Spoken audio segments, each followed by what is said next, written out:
A young girl, just blossoming into adulthood, suddenly becomes the victim of a crime. Instead of enjoying bright, joyful days, she endures endless pain, both physical and emotional. But why and what led her into this tragedy? On the morning of February 10th, a piercing scream shattered the peaceful silence of the village. People rushed toward the sound, only to be struck by the scene before them. Master Jin Hua lay there, face pale, eyes closed, mouth open as if trying to say something. His family hurried to check, but it was too late.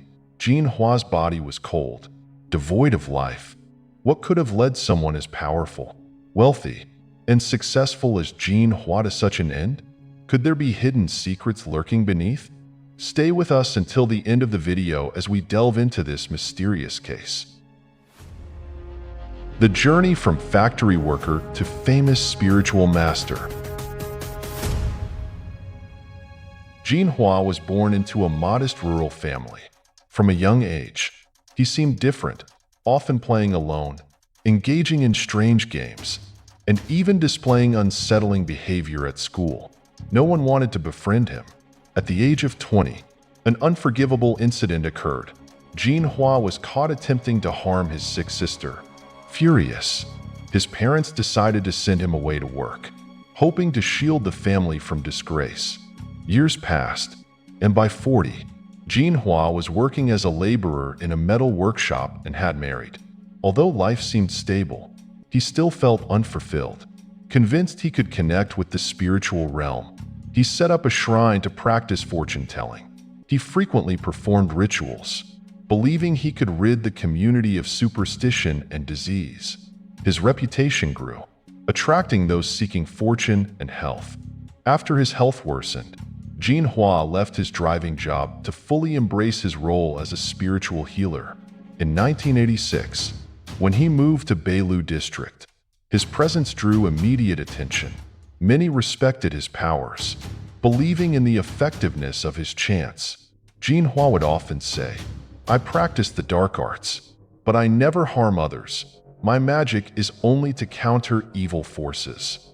These words reassured the people, and more sought his help. Gradually, a strong community of followers formed around Jin Hua. The donations he received multiplied, allowing him to amass wealth and transform his shrine from a single-floor building into a grand 3-story temple. Inside, he designed 2 special rooms. The first room held a large altar adorned with childlike figurines, each only about 5 inches tall, resembling toys. Jin Hua would often tell people, "These are the children I raise. They follow my commands." The tale of these children only deepened the mysterious aura surrounding him. The second room was dedicated to magical rituals, especially for helping women struggling with infertility. Jin Hua's reputation spread far and wide, as he became known for his supposed ability to aid those facing challenges with conceiving. These ceremonies often drew large gatherings, with people coming in hopes of witnessing a miracle. However, beneath this mystical facade lay a darker reality. Many began to claim that Jin Hua exploited the trust of vulnerable people, charging large sums for rituals while promising blessings and miracles. Rumors circulated that he was not truly helping people, but rather using tricks to maintain their trust. Some women felt exploited upon realizing that the rituals were ineffective, contrary to his promises. Beyond taking advantage of trust, Jin Hua was also suspected of using rituals to fulfill his personal desires.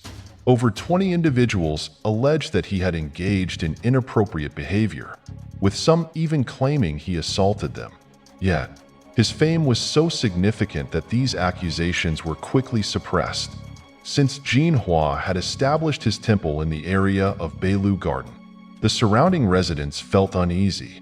Each night, they would see his disciples scattering rice and referring to the temple statues as little demons.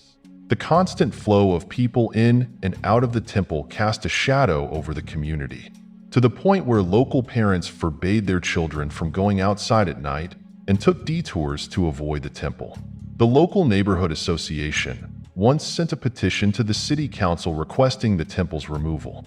but their plea went unanswered. The press conference and arranged marriage. On May 29, 1991, in a shocking turn of events, Mr. Wu Qingfei and Mrs. Chen Shiyu, parents-in-law of Master Jin Hua, held a press conference to expose his depraved actions. The scandalous revelation immediately caught the attention of the press, igniting a wave of public outrage. Mr. and Mrs. Wu's intent was not only to reveal the truth, but to seek justice for their child. They believed that making the story public was the only way to restore their daughter's dignity and defend their family's honor. However, this sensitive issue sparked much debate. Some people applauded Mr. and Mrs. Wu's actions, seeing it as a necessary step to shed light on dark truths, helping protect others from similar fates. On the other hand, some argued that such exposure could harm the dignity and mental well-being of the victims and their families. Moreover, it risked unpredictable repercussions for both the family and the community. Despite receiving mixed opinions, Mr. and Mrs. Wu's actions caused a huge shock, raising many questions about the ethics and responsibilities of the shaman Jin Hua. According to Mr. and Mrs. Wu, their daughter Shaman, then 15 years old, had to endure inappropriate actions from her father-in-law, Jin Hua, after marrying his son. To understand more, let's go back to 1988. At that time, the Wu couple lived in Subing village. Hearing about the sacredness of Jin Hua, they decided to visit Ma Shan Temple in Beilu to pray for their family. There, they met Jin Hua, who was attracting attention with her special spiritual abilities and mysterious rituals. During the conversation, Jin Hua asked if they had a daughter. The Wu couple happily introduced their 15-year-old daughter, named Xiaomei.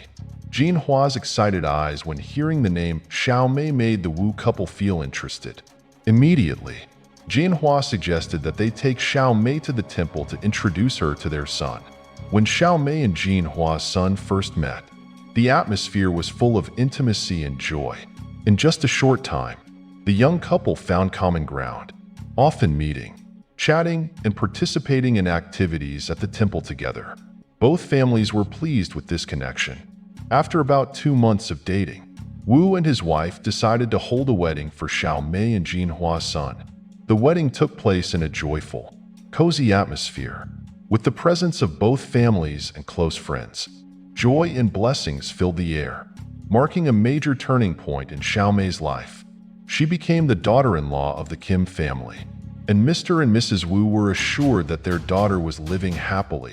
When Xiaomei gave birth to a daughter, Wu and his wife were even more convinced that she had won the hearts of her in-laws and was living a fulfilling life.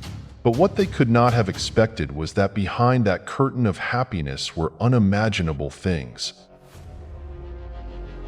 A degenerate father-in-law and depraved behavior. On May 14, 1991, Xiaomei received a call from her biological mother, Mrs. Chen Shiyu. She called to ask about her daughter's situation, but she did not expect that the conversation would lead her to a heartbreaking truth. Initially, the conversation was ordinary. Mrs. Yu asked about Xiaomei's health, whether she had any morning sickness, and how she was adjusting to life in her husband's household.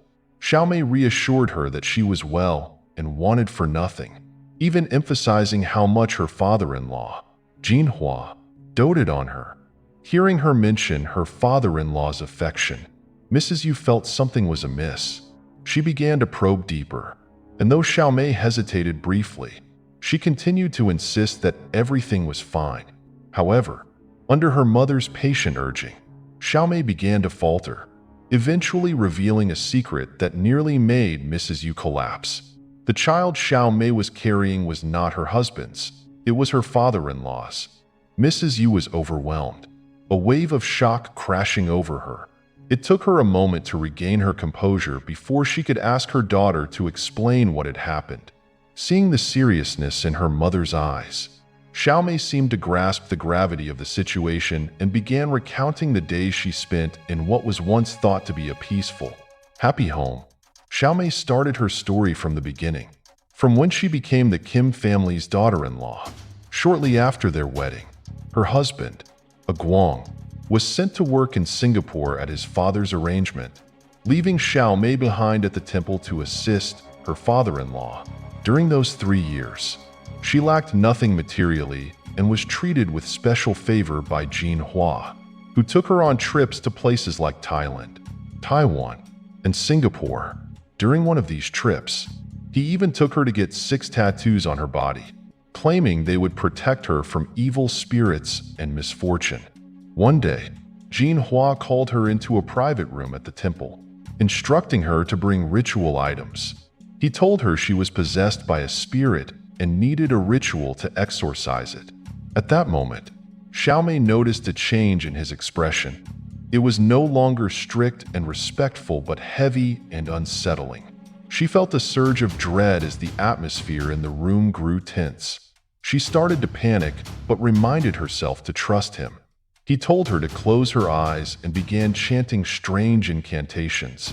Her fear intensified with each passing moment. She couldn't keep her eyes shut. All she wanted was to escape the room. A flood of questions surged within her. Was she really possessed? Or was this an excuse for something else? Unable to suppress her discomfort any longer, she opened her eyes, facing him with a look of fear yet determination.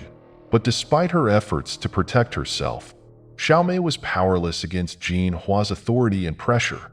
That night, in the darkness of the room, he crossed every boundary with his daughter-in-law. Jin Hua didn't just continue to assault her, but also threatened her, forcing her to remain silent and tell no one. Day by day, Xiaomei's spirit grew hollow, as if all her emotions had been stripped away. She no longer saw hope, joy, or any escape from her life. However, after a long period of being coerced by her father-in-law, Xiaomei gradually returned to a semblance of normal life and even began to feel happy in Jin Hua's presence. Eventually, what was bound to happen did happen. Xiaomei became pregnant, and the father was none other than her own father-in-law. During that call on that fateful day, after recounting everything, Xiaomei admitted she was beginning to feel strange emotions toward her father-in-law. The innocence in her voice made Mrs. Yu's heart ache even more. She could hardly believe what she was hearing. Her hopes of a peaceful life for her daughter shattered, replaced by an indescribable dread. Every word Xiaomei uttered felt like a knife, stabbing into Mrs. Yu's heart. Each sentence was filled with agony and shame. She was stunned, her hands shaking so much that she almost dropped the phone. She couldn't stop asking herself why her daughter had to endure such horrors. Her heart overflowed with sorrow, anger at the man who had hurt her daughter, and guilt for not having seen the signs earlier. In the midst of her anguish, Mrs. Yu tried to keep calm, gently asking her daughter, "Do you want to come home?" Xiaomei's voice was bright, almost oblivious to her mother's pain. As she replied, "Yes, I'd love to come and visit you." Hearing this, Mrs. Yu felt as though thousands of needles were piercing her heart, but she forced herself to respond. "All right, then, make arrangements to come home and stay for a few days. I miss you so much." After hanging up, tears streamed down her face. She felt immense compassion for her daughter's plight, but also helpless, not knowing how to free her from this suffering. All she could do was pray that Xiaomei would eventually see the truth and find the strength to stand up for herself. A plan to seek justice for her innocent daughter. After consulting with her family, Mrs. Yu decided to devise a plan to teach Jin Hua a lesson he would never forget. She gently suggested to Xiaomei, "Why don't you invite your father-in-law to come along with you for a visit?" Xiaomei, not suspecting anything, replied innocently, "Sure, I think he'd love that." Xiaomei relayed her mother's invitation to her father-in-law. Initially, Jin Hua was hesitant, but with Xiaomei's insistent pleas and hopeful gaze, he eventually agreed. Relieved, Xiaomei began eagerly preparing for the trip. entirely unaware that her mother was plotting to end the nightmare she had endured for so long. When Jin Hua accompanied Xiaomei to visit her parents' home, he had no inkling of what awaited him. As soon as they stepped inside, he was surrounded by Xiaomei's family members and close friends, who demanded answers for his actions. Overcome with anger, a few family members even lashed out, striking Jin Hua, who fled the house in terror, clutching his head. After the incident, the Wu family decided not to let Xiaomei return to her in-laws, believing she would finally be safe in the embrace of her family. Yet, the tragedy was far from over. One day, while her parents were away, Xiaomei suddenly disappeared, leaving behind a hastily scribbled note that read, "I'm going to find Jin Hua." Overcome with worry and fear, Mr. and Mrs. Wu felt helpless, fearing that their daughter had once again been manipulated by Jin Hua. With no other option, they reached out to the online community, sharing Xiaomei's photo and details in hopes of finding her whereabouts. The story quickly spread, causing public outrage. A young girl forced by her own father-in-law and now mysteriously missing. Fortunately, around midnight, Xiaomei unexpectedly returned home. She claimed that government officials had detained her, but her vague explanation only deepened her parents' suspicions. They sensed she was hiding something and decided to wait until she was calmer to press her for more details. A wrongful detention and the determination to expose the truth. After living with her family for about 22 days, on June 20th, a shocking turn of events unfolded when Xiaomei and her father, Mr. Wu Chengfei, were arrested by Fulin police for investigation in a blackmail case. This situation stemmed from a call Xiaomei had made to her husband, a Guang. A week prior, she had asked for money to remove the tattoos on her body, and a Guang agreed on the condition that she would not take the case to court. On June 20th, Xiaomei received a call from a Guang, instructing her to meet him at a gas station in Subin, saying he had prepared the money and brought her personal belongings.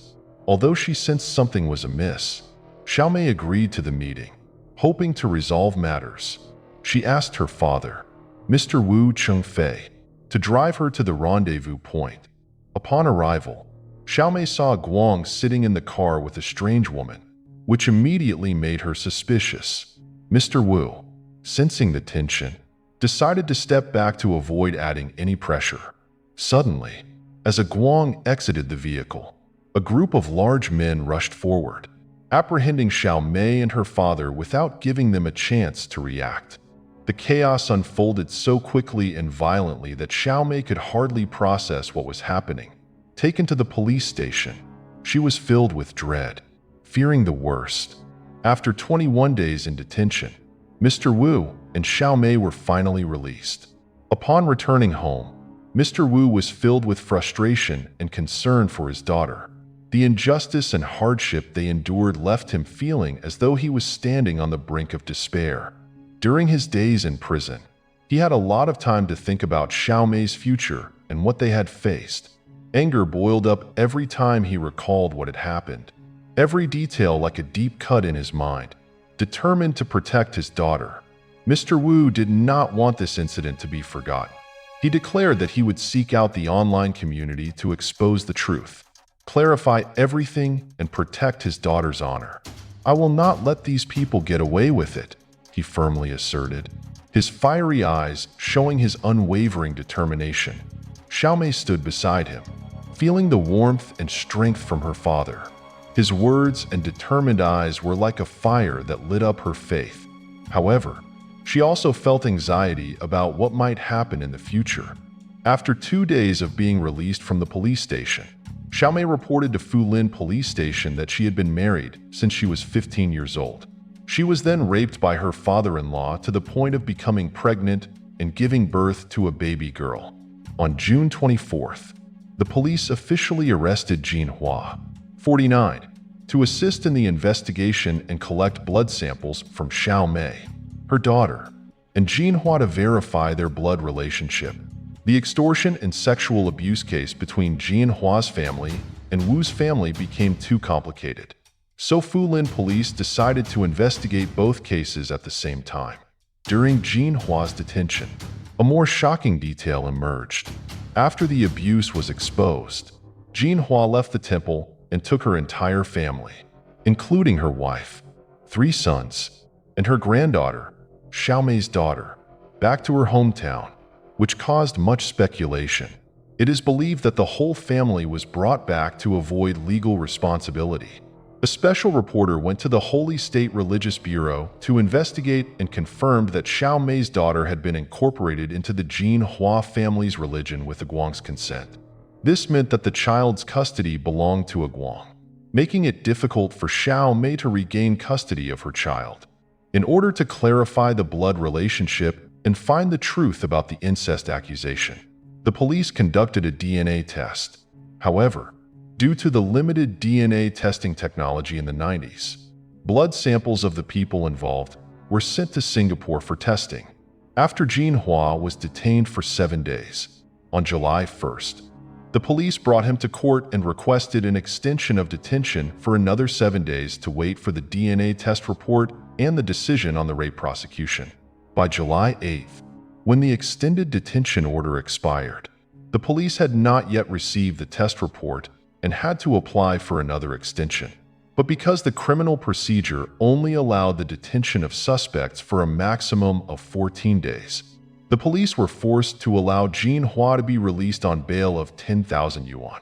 The police also announced that the DNA test report might take 2 to 3 months to complete. Without sufficient evidence, the prosecution of Jin Hua had to be postponed, prolonging the case and heightening the anxiety for the victim's family. A determined pursuit of justice and an unexpected conclusion. 2 months after Jin Hua was released on bail, on September 7th, his bail period was set to expire, but the DNA test results were still unavailable. Meanwhile, Xiaomei had filed for divorce from Aguang, yet the divorce proceedings were delayed as well due to the pending DNA results. Finally, on October 9th, 1991, the higher court agreed to conduct another blood test to clarify the matter.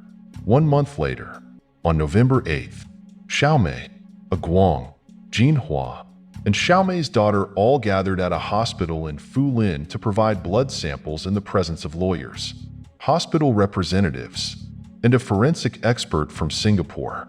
When the samples were sent off, everyone anxiously awaited the results. Scheduled for release on January 12, 1992, as the disclosure date approached, Jin Hua unexpectedly requested an out-of-court settlement with Xiaomei, sparking public confusion and speculation about his true intentions. Was this an attempt to resolve the matter peacefully, or was it another ploy to delay the proceedings? Xiaomei's life, already fraught with difficulties since she met Jin Hua, was once again facing uncertainty as the case continued to be postponed. Before any new developments could unfold, on the morning of January 10th, the family discovered that Jin Hua had hanged himself at his home in Fulin. The incident caused a public uproar, with various theories circulating. Xiaomei's father, Mr. Wu Chengfei, believed that Jin Hua took his own life out of fear of prosecution, while others speculated that he had gambled away his fortune, leading to despair and suicide. Though Jin Hua was deceased, the trial proceeded on March 1st. Jin Hua's attorney requested the case be dismissed by presenting a copy of his death certificate, but the court denied this, stating that the copy alone was insufficient to confirm his death. However, when the trial resumed on March 13th, the prosecutor announced that approval had been granted by the prosecutor's office to officially dismiss the rape case against Jin Hua. Despite the fact that the DNA test had confirmed Jin Hua as the biological father of Xiaomei's daughter, the court did not disclose this conclusion, leaving the child's true identity shrouded in mystery. The case was closed. The perpetrator had faced justice in his own way, yet the repercussions were profound. This was more than a punishment. It was a haunting reminder, a string of unanswered questions about morality and humanity. about the fragile boundaries between love and sin, good and evil, dark corners that are not easily illuminated. What do you think about father-in-law and daughter-in-law in this case? Leave a comment below to discuss with us. Don't forget to like and subscribe to the Decoder Box channel to avoid missing out on thrilling cases worldwide. Goodbye, and see you in the next video.